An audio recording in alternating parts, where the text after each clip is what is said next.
Hello, Mike. Recording. Hi. How are you? Excellent. I'm doing well. How about you? Yeah, good. Okay. So where are you right Excellent. now? I am in Boston, Massachusetts. All right. Okay. So you're in the Dave Superpowers group? You're still in the I, class? I am. Yes. Yes. Yeah. I've been keeping it going. Yeah, You know, nice. yeah, absolutely. There's always some interesting insights. You never can stop learning, no Right. matter. Yeah, And I totally. talked to you a little bit over text and stuff, and I saw that you're also into other things like Socionics and Enneagram and all Yep. that kind of stuff. Yeah. Oh yeah. Okay. So how did If, you if start? it's if it's personality, I'm gonna get into it somehow, somewhere, Nice. some Okay. way. Yeah. So how did you get into it? How did you start it out? It actually happened in the late 90s. So it's been a couple decades now for me. Right. Um, I just wanted to understand myself a little bit better and also to understand the context of everyone else. Right. Like I felt that we all have a unique spark within us, and I Okay. kind of wanted to understand that identity, that specific part of who I am, who everyone else is, and really to try to understand it. So in many ways, it has a lot to do with triangulation, to have this larger context of myself and all the other individuals in my life, and to kind of really understand it within a really robust system, a really robust methodology Okay. to attack this, So to how, attack the concept of personality. Yeah. So how did you find how do you find all the other systems like which systems you find useful or Usefulness. I think they all the usefulness kind of blends in its own way. You you pick and choose to a certain degree what aspects of the system fit best. At the same time, I find that nothing is absolutely useless. I feel like everything is kind of food that food that you could use towards understanding yourself better to a certain degree. Some capture more traits and some capture more types, but at the same time, really capturing just different aspects of who you are, because really all these different things play a role into what the wider spectrum really is. okay. So yeah, so it all plays a role, and all these things are the type of things that Dave and Shannon are kind of looking for when they assess people. Like it's all fair game to a Okay. certain degree. Right, Yeah, nice. So did you first get into MBTI or into something else or yeah. I would say MBTI. The first book I ever got was "Please Understand Me, Kiersey," okay. by Kiersey, and that just slowly got me down the road. Also, I think a few other MBTI books at the same time. So I was initially very much on the MBTI side of things. I just found it on the internet. It seemed interesting. I wanted to know which one I was, and So yeah, and were you professionally typed or no, no, I wasn't. It was all pretty much self done for the most part. Maybe somewhere in there, I never was for MBTI, so it was never even a question. right. I might have been for other tools, but not MBTI exactly. So what type did you originally get in MBTI? INFJ. INFJ. Okay, that's not you. INFJ. That's not you at all. Exactly. I Ex- only spoken to you for 5 minutes, but no. Absolutely. So it shows the peacock. It shows the peacocking effect of Right, I things. guess, yeah. Yeah. I mean, so basically, it was between INFJ and ISFJ. Okay. And yeah. It's funny that the first toggle, there were so many type switches in all these different years, and I would say that the first one was the JP switch, pulling me out of J into P as an INFP, and that and I kind of held onto that NFP side for a very, very long time. That Right. first switch out of INFJ into INFP and then eventually ENFP. Right. Um, Yeah, so ENFP is a little more, but like you're also kind of like an EJ, right? So you're kind of in yeah, between EP and EJ, right? between EP and EJ, you got Yeah. it. As Dave and Shannon show. So my official type is NEFE. NEFE. Okay, Um, nice. yes, All yes, right. So I yeah, actually know another I think he's FENE, but pretty close. Yeah. In the group? No, not in the group. No, like personally here. Yeah. Gotcha. Yeah. Gotcha. Oh, cool. So that would put you in the OP as a play first, right? So what does that mean for you? Yes, exactly. It means I am so affected by what the outside world brings, by the demands of the outside world. So I feel like if someone is calling me to kind of do to do a favor, I don't know, to get something done, in my mind, I get pulled towards that outer influence to a certain degree. Even if I don't want to be involved with that outer influence, but I still get mentally pulled.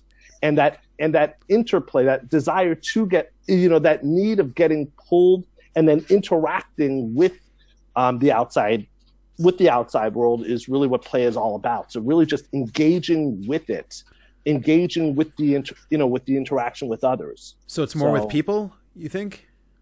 With people, with ideas, with stimuli. Okay. Yeah. Just anything the outside world brings.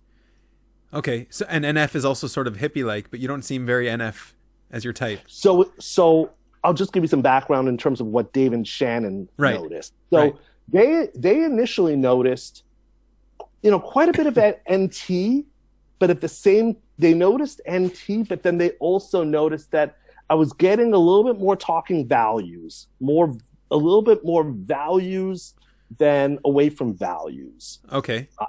More values than logic. And I agree with that to a certain degree. It's easier for me to kind of go in that FE side. So the term hippie, it's interesting. Yeah, I know. Exactly. Yeah. Exactly. I'm not a big fan of any of these things. Right.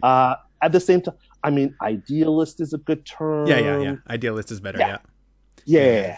I think it's also the most human of the two letters as well. Like the most human of the Yeah. Whereas like ST is more robotic and less human. Right. Yeah.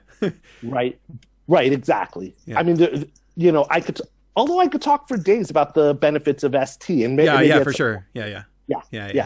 So what's this NE thing then? So NE is your complete your main type, your savior. It is a mental spider web. Right. It is connecting all sorts of anything you've experienced and classifying them and putting them together.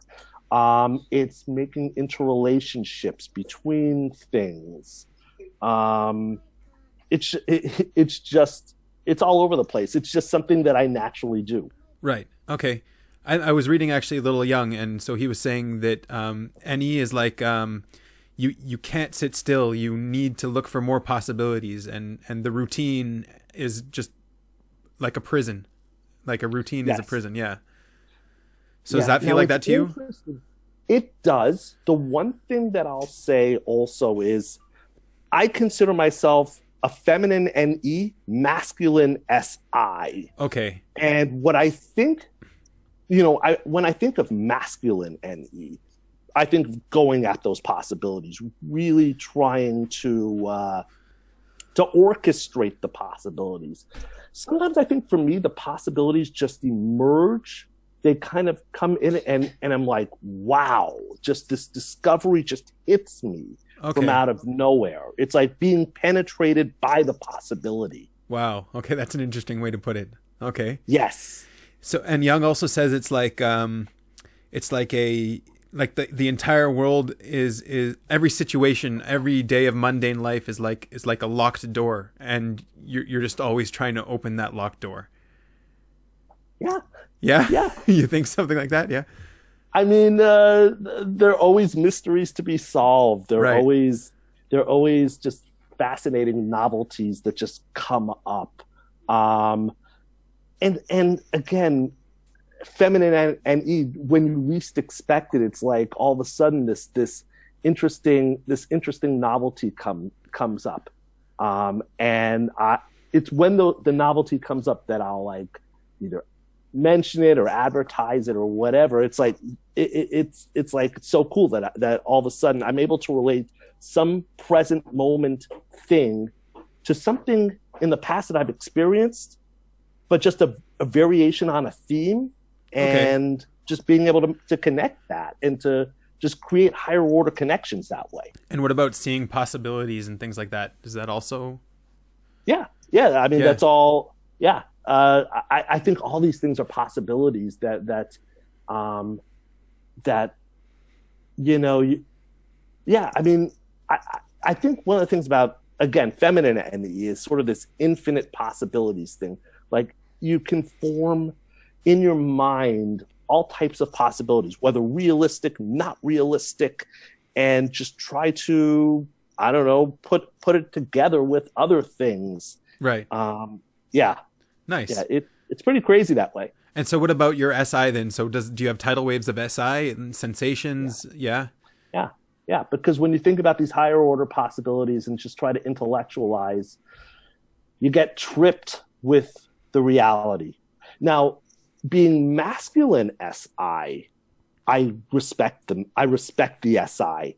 I think it's very important to be on top of it. So I will try to backtrack on the SI, but it's always compensation. It's never something that that I'm proactive about. Okay. And so it will trip me up. It will. You know, oh, definitely. Heck yeah.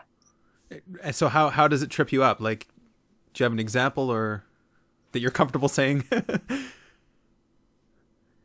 Organization has always been very tough. So we could look at SI from the perspective of organization. We could look at SI from the perspective of the sensory.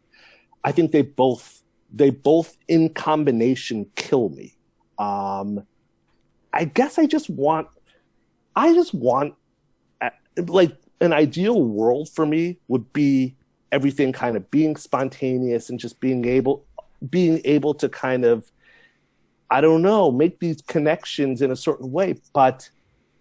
And so I will try many times when I'm giving a talk, for example, I'll try to plan something. I'll try to plan my blast. Right. Okay. And the truth of the matter is, I could plan it 10 million times. It never goes exactly the way I planned it. There's always some other way that it just messes me up. Planning messes you up, so it's better not to plan, sort of thing?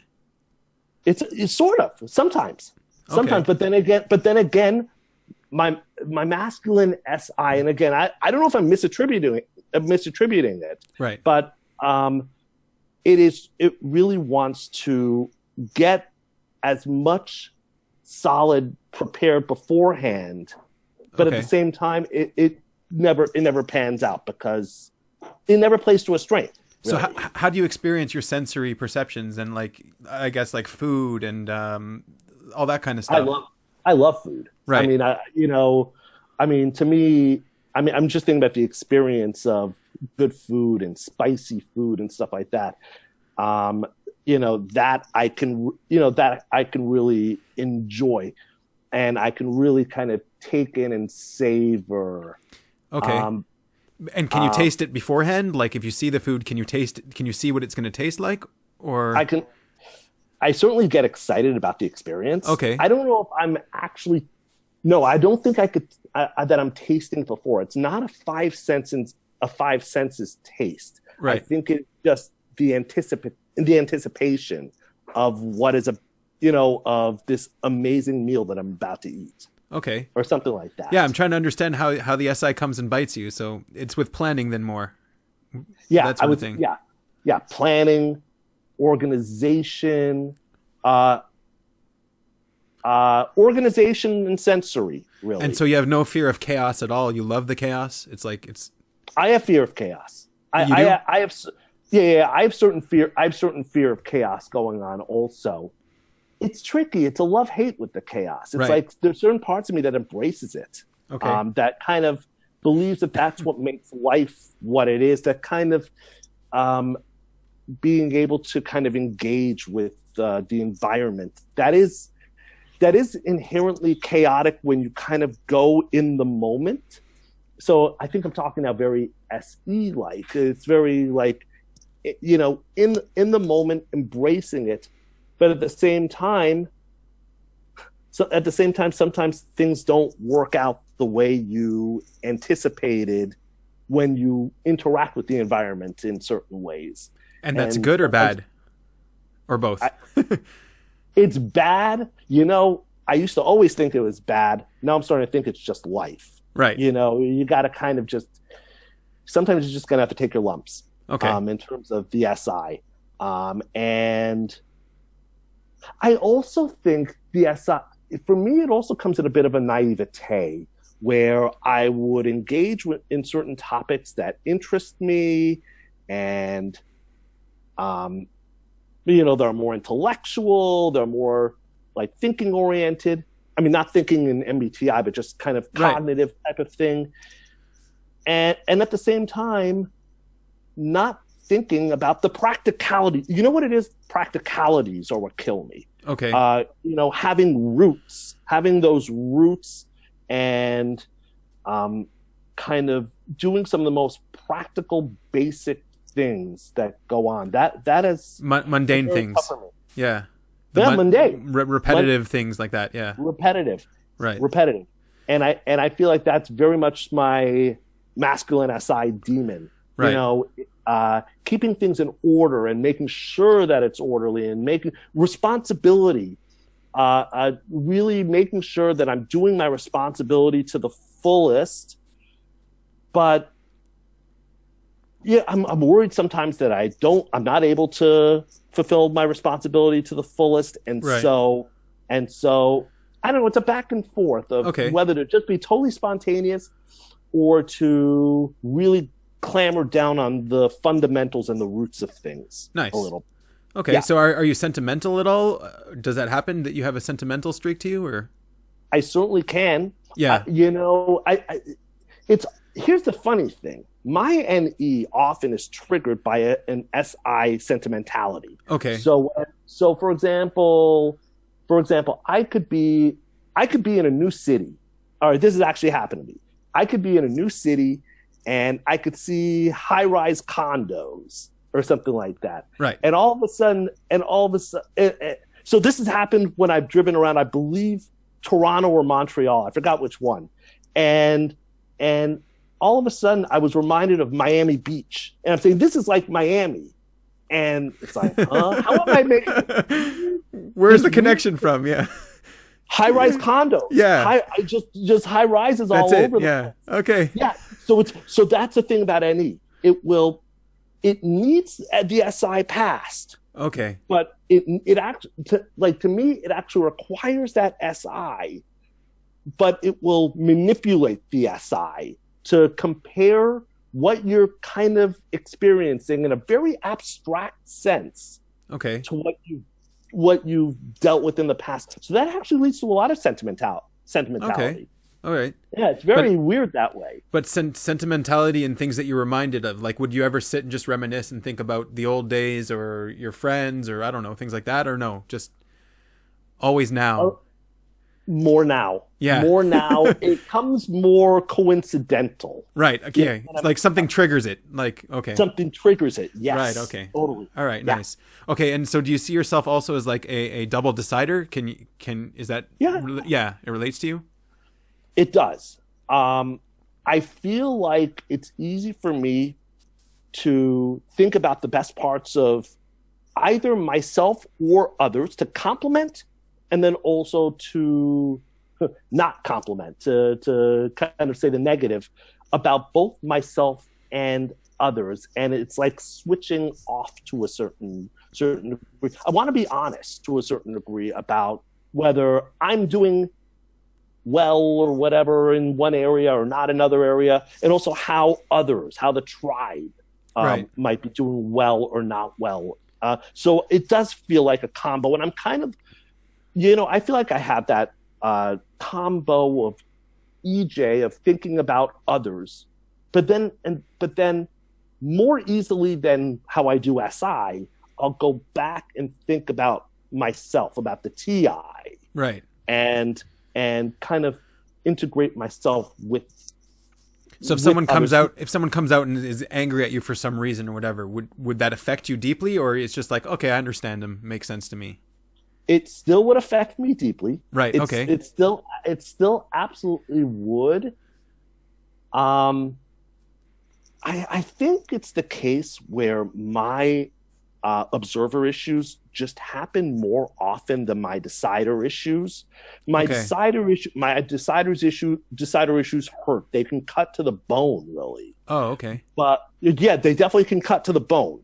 However, I am thinking my day-to-day activities are way more about observer issues in general. Yeah. Okay. Yeah. Nice. Okay, so so would you get more offended if you weren't appreciated for what you did, or would you get more offended if someone were to attack your intelligence or something like that? Well, could you repeat that one more time? Yeah, like say you went all out to help someone or whatever, and you weren't appreciated. Yeah. Would that offend you more, like not being appreciated, or would it offend you more to be like attacked on your intelligence or something like that? I would say slightly more on the former than the latter. On not being appreciated. Not being appreciated, exactly. Oh, yeah, okay. because I am taking the time to try to do good for other people, or to relate to other people, and to not be recognized. That does hurt. Yeah. Okay, and that happens, I guess, so to everybody, sort of thing. Yeah. It does. Yeah. Yeah. I mean, we're all gonna have these human needs. Right, but it won't kill you when it happens. It won't kill me. I'll bounce back. Again, I'm thinking more of my day-to-day stuff is in the realm of Observerville, of navigating navigating abstractness versus concreteness, navigating practicality versus, I don't know. Okay. Abstract is the only word that's coming to mind. Right. Yeah. Okay. And what about control issues, things like that? Do you feel like sometimes people are locking you into situations that you don't want to be in, or like Sure. Yeah. Sure. Absolutely. Well, you're married, right? So I mean. Heck yeah. And I'm married to a dominant SI. Oh wow. Okay. So all right. I believe. And so so she's gonna always want me to do like the most practical thing, the most family oriented thing. And I love her for that. I think that's wonderful. Right. At the same time, sometimes it does get constraining, and it's kind of like I kind of want to go in a different avenue, in a different direction. Yeah. Okay. Yeah. All right. Yeah. Okay. So your animals start off play, and then you go to where? To consume or to consume? And then blast and sleep blast. Yes, and that's what I believe. I was debating for a while whether it was sleep over blast, but I think it's still blast over sleep, which is what they predicted. Well, I think your blast is, like, just talking to you now, I see your blast is not last. It's not last, yeah. Exactly. Yeah. But your consume is second, you think? You're really... Yeah. Okay. And I think it comes out... I mean... It's interesting when I'm interviewed. I feel like I have to come out with a certain response. I feel like there's more peacocking blast when I'm interviewed, when I'm making videotapes to a certain. Okay. Yeah. So your blast is, I guess, SF. So it's more. Yeah, okay. All right. Yeah.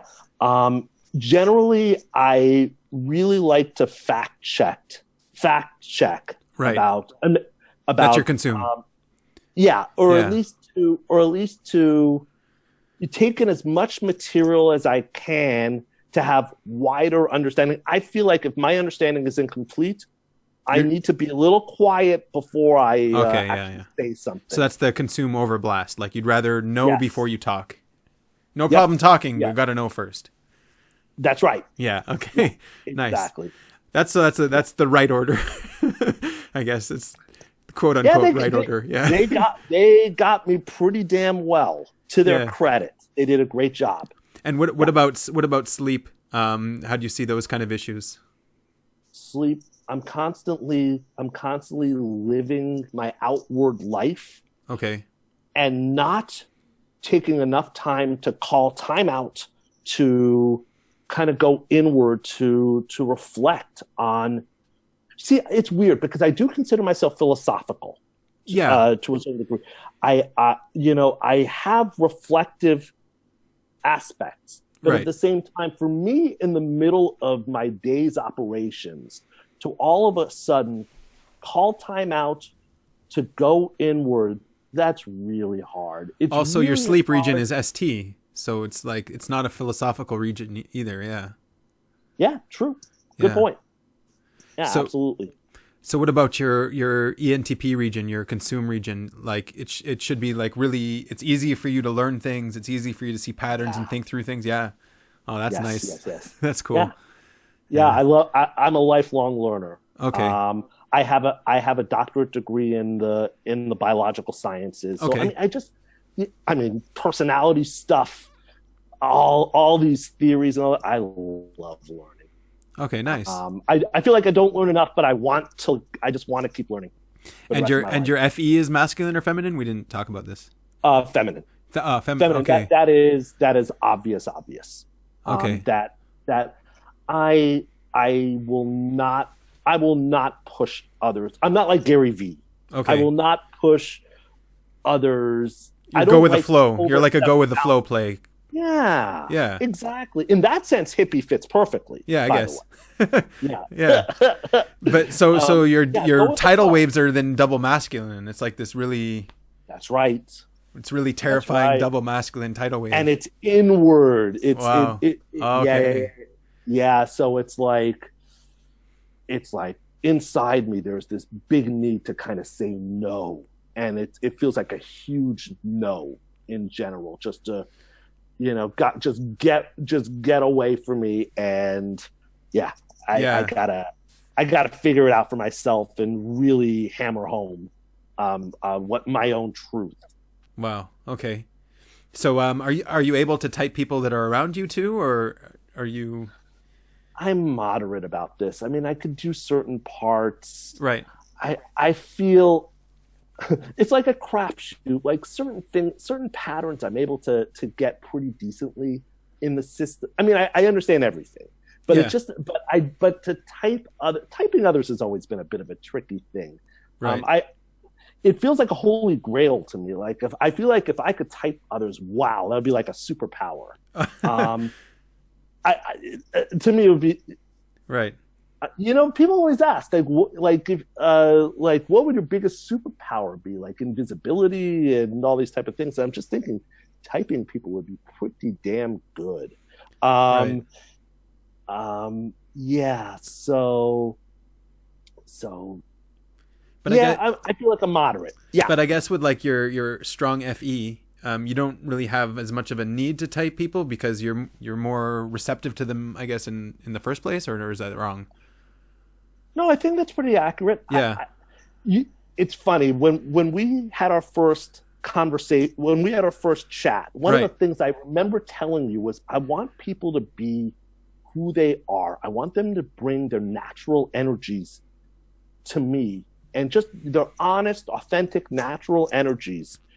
Because that's them at their best. I want them at their best. Right. I want myself at my best. So double deciding. By the way, double deciding. Okay. I want, and that to me just makes for the. I want everyone to be loose And to have be a good time open and to be happy. Yeah. Yeah. Why not? Right. And so you like these types of social gatherings where you can sort of elevate people and bring people together, or Yeah. At least in a very genuine way. If you were to ask me, do I like social gatherings? I would say, Okay. Again, INFJ. Remember what I thought I was. I thought Right. I actually was an introvert here. Wow. Okay. Yeah, here's the weird thing, and it doesn't come out in these interviews, but I feel like a social introvert. And that could be blast. That could be the low blast going on. That I feel like it's very hard to take first steps in something. Okay. It to could also be kinda the feminine FE, right? For sure. Yeah. Yeah, for Okay. sure. Absolutely. Interesting. Yeah.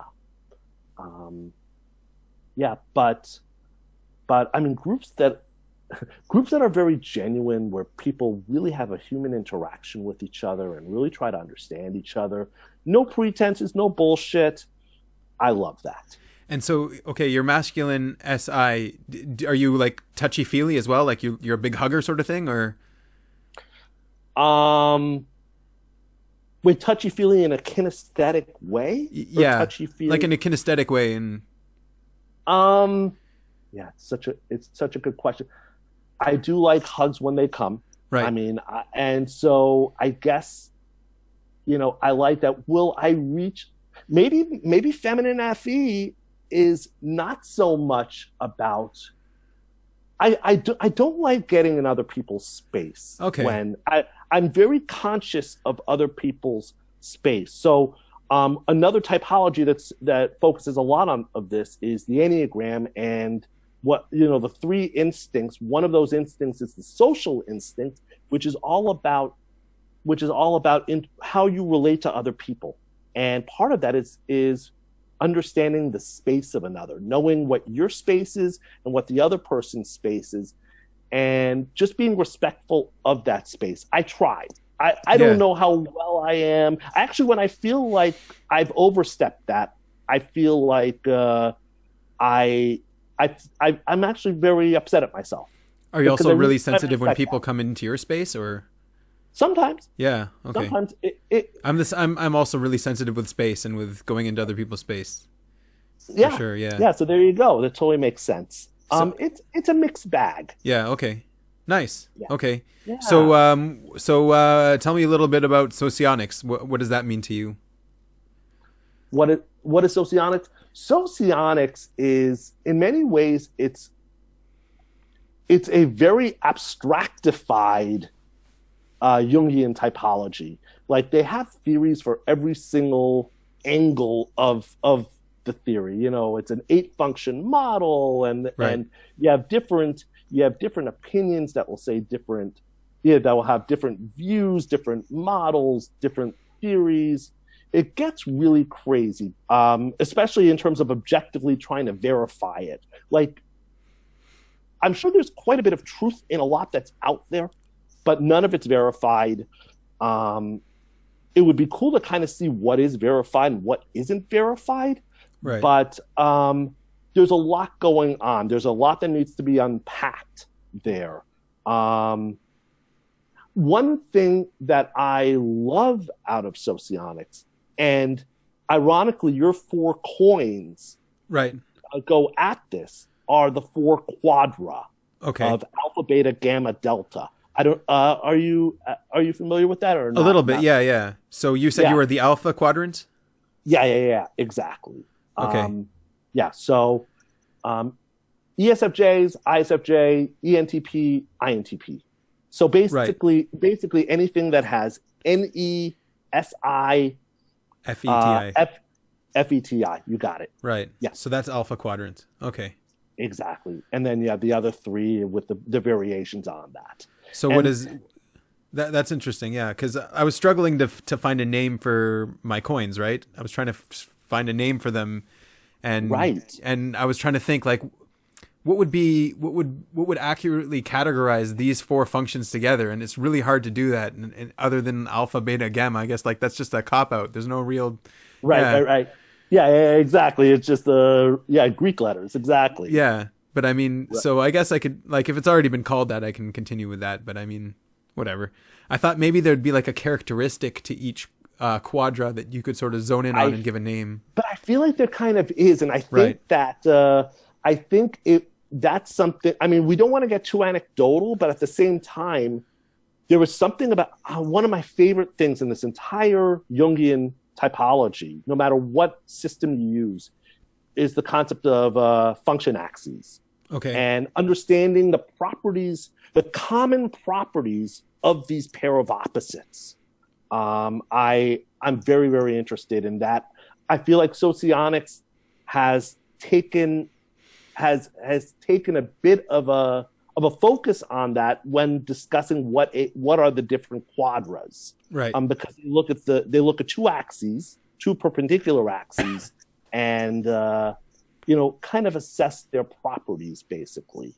So I think it would be really cool to see OP kind of go in this direction a little bit. So what about the Alpha Quadra? Does Socionics say then? Do you have anything?